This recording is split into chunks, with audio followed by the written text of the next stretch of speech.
Harka fuune daawwattootaa fi hordoftoota maatii muhaa Oromoo YouTube akkam jirtan nagaan keenya kan jaalala onneerraa madde bakkuma jirtanitti isinaa ga'u jenna daawwattootaa fi hordoftoota maatii muhaa Oromoodha. Oduu keenya ammaaf qabanne kan isinitti mu'ana muhaa Oromooti. Hammaduma sagantaatti nu waliin turaan afeerraa keenya gamanumaan viidiyoo keenya like share gochuu sin dagatinaadha.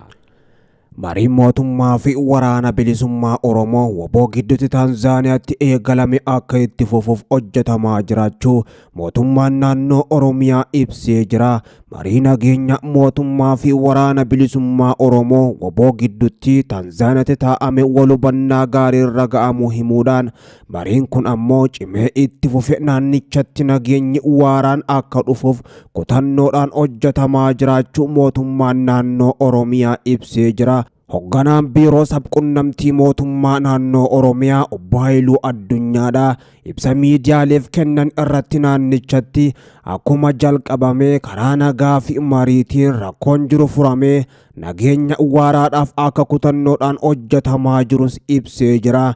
Kanaafuu waldhabdeen yaadaa mariin akka furamuuf nagaaf xiyyeeffannaa guddaa kennuudhaan qaama kamuu waliin waldhabdee jiru furuuf hojjechaa jirra jedhan Obbo Haayiluun. Kana kan jedhan raawwii hojiilee mootummaa naannichaa bara kanaa kan ji'oota 9 darban irratti ibsa miidiyaaleef kennan irratti haala yeroo ilaalchisuudhaan gaafiilee miidiyaarraa ka'an irratti wayitii yaada kennanitti hoggaa ta'u mootummaan barbaachisummaa nagaatti waan amanuuf waldhabdeewwan yaadaa mariin akka furamuuf nagaaf xiyyeeffannaa guddaa kennuun qaama kamuu waliin waldhabdee jiru furuudhaaf hojjechaa turee jira, hojjechaas jira jechuun himan. Marii Tanzaaniyaatti taa'ameen waboo fi mootummaan wal hubannaa gaarii irra ga'uu ammoo kan yaadachiisan Obbo Haayiluun mariin kun cimee itti fufee naannichatti nageenyi waaraan akka dhufuuf ammoo kutannoodhaan hojjetamaa jiraachuus ibsanii jiru.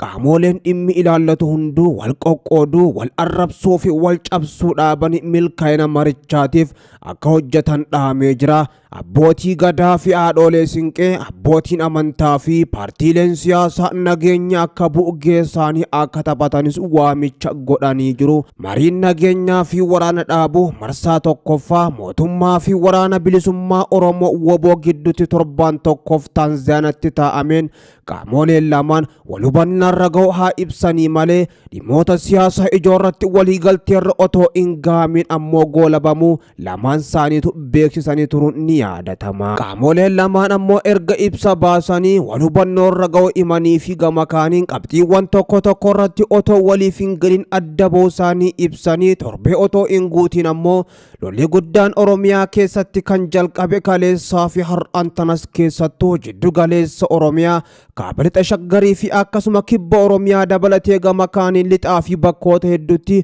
humnoonni mootummaa biyyaa maddanuun bobbaafamaa akka turanii fi waraanni bilisummaa Oromoo waboonis dura dhaabbachaa akka jirus baramee jira. Lola guddaa kaleessaa fi har'aan tana gaggeeffamaa jiruun humnoonni mootummaa Abiyyi Ahmad 3,000 ol barbadeeffamanii jiraachuu waraanni bilisummaa Oromoo kan beeksise. Waboon lola jabaa guyyaa lamaaf walitti dhaabuudhaan jiddu galeessatti gaggeessee humnoota mootummaa Abiyyi Ahmad 700 ol barbadeessee akka jiruu fi gama kaaniin ammoo kibba Oromiyaa fi lixa dabalatee gama kaaniin goleelee Oromiyaa mara keessatti tarkaanfii humnoota mootummaadha ofirra ittisuu irratti fudhateen ammoo waboon humnoota mootummaa danuu barbadeessee akka jiru kan beeksise.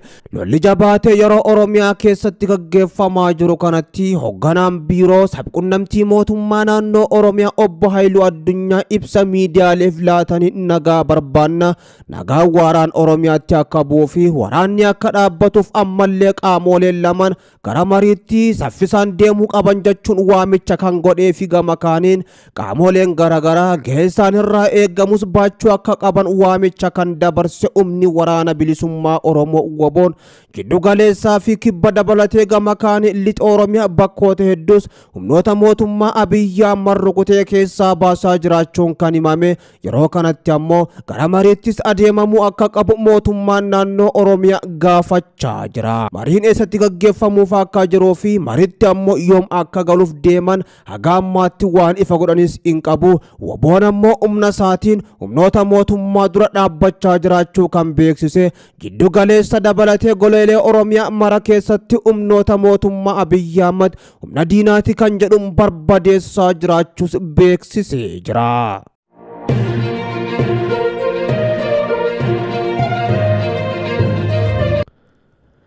Waraanni bilisummaa Oromoo Waboon lixa Shaggar Aanaa Jalduu keessatti humna diinaati kan jedhu waraana mootummaa Abiyyi Ahmad du'aa fi madoon adabee jiraachuu beeksisee jira.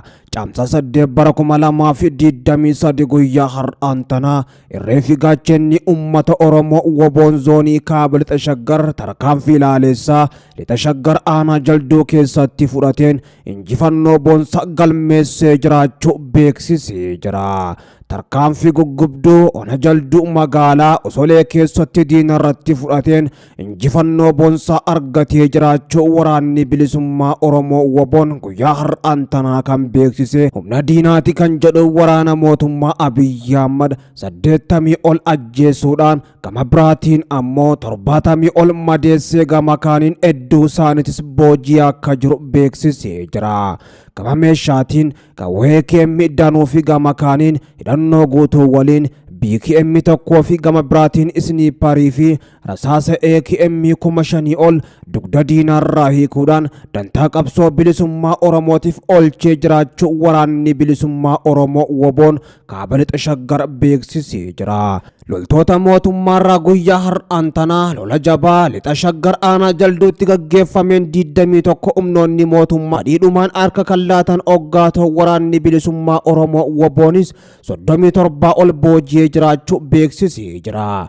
Lolli guyyaa har'aan tanaa meeshaa gurguddoodhaan gaggeeffamaa akka turee fi miseensonni waraanaa mootummaa Abiyyi Ahmad danuun isaaniitis lola kanaan bittinnaanii akka jiran ajajoonni waraanaa kan lixa Shaggar kan himan hoggaatoo ammoo lolichinis jabaate amma halkan kanaattis itti fufee jiraachuun beekamee jira.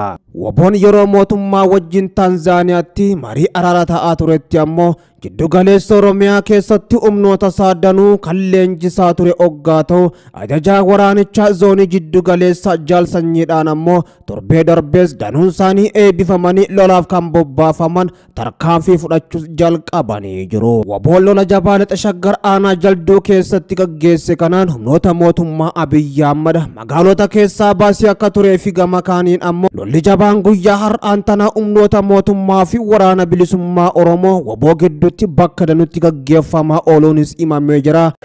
Nagaatiin Oromoon rakkoo ishee furachuun ni fakkaata yoo ta'e sodaan qabnu hin fakkaatu immoo lolarraa duuban jennu ni xumurra ni injifanna ni guduunfinaa jedhu kun haqa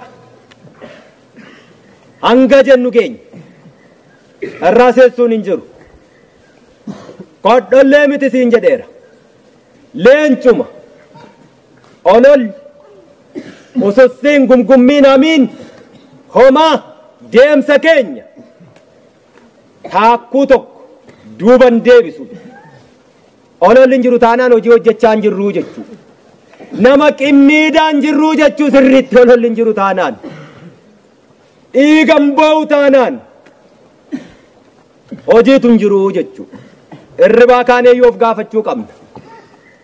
Hirarraas haa ta'u diinarraa ololli hin jiru taanaan hojiitu hin jiru jechuudha.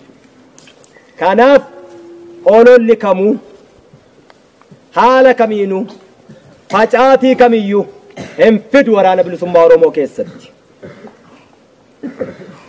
Beeka waraanni bilisummaa Oromoo hanguma umurii isaa xiqqoo kanatti daa'imni irraa abbootii isaa irraa qawwees qabsoos hidhannoos siyaasichas hundumaa dhaale kun yerooma waggoota xiqqoo tokko dura waan isa mudatte beeka. Dhaloonni suni hedduun isaa dacha'ee as keessa jira. Hedduun isaa gaabbee bakka dhaqu dhabee rakkoo hamtuu keessa jira. Laman suufamuu dhaloonni kun harka kennachuunu gamtaa feeti. Dachaanii galuunu dubbachuu feeti. Ol deebi'aan sunu tokkummaa feeti. Harka kennatteeyyuu waan harka kennatteefi kabachiisachuufu wal ta'uu gaafata. Kanaaf waraanni bilisummaa Oromoo hangamuu eessattuyyuu bakka kamuu haa jiraatu, akka kamiinuu haa jiraatu, naamusa kamiyyuu haa qabaatu. Oromoo wanni inni hanga ammaa waraana bilisummaa Oromoo haati Oromoo gadameessatti deebistee baattattee deemaa jirtuu fi mi'aasaa beekti.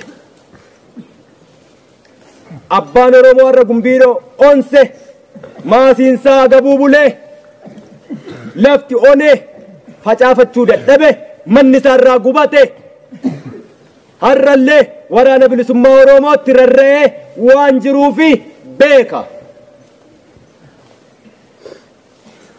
Kanaafiyyuu lolli dhaabbanne silan sinitti hime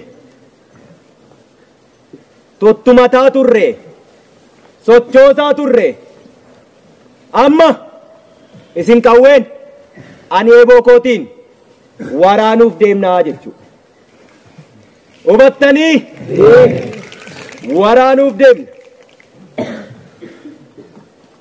Kanaaf waan laaftuu hin eegin. Diinarraa immoo titiisarraa immoo damman eegin. Kanaaf itti cabsinaa jechuudha. Itti cabsina. Akkasiin galma ga'a. Oromoon abbootiin keenya kaleessaa warri seenaa beeku. Gabrummaa waan isaan goote warri beeku. Qawwee kaasuu miti. Tabba yookaan tulluutti ol baanee waltaanee yoo fincoofne fincaan keenya iyyuu diina keenya galaanatti naqaa jechaa ture.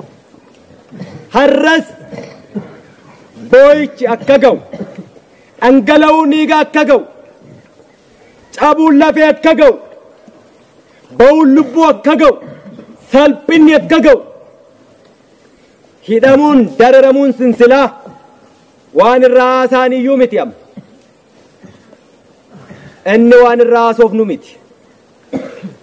Qaanii akkasii kana keessaa ba'uuf goblaa waraana bilisummaa Oromoo jalatti, waamicha waraana bilisummaa Oromoo jalatti akkuma kaleessaa inni harka duwwaa fincile dhagaa darbate dhagaan burtukaana buusuu jedhanii inni itti qoosanii mootummaa addunyaa nu hiriyyaa tolfattee dinagdee itti dhangalaastee gargaarsa itti dhangalaastee meeshaa barri qabu hidhachiisteeyyuu akka dhagaatti walirraa gadi konkolaachise.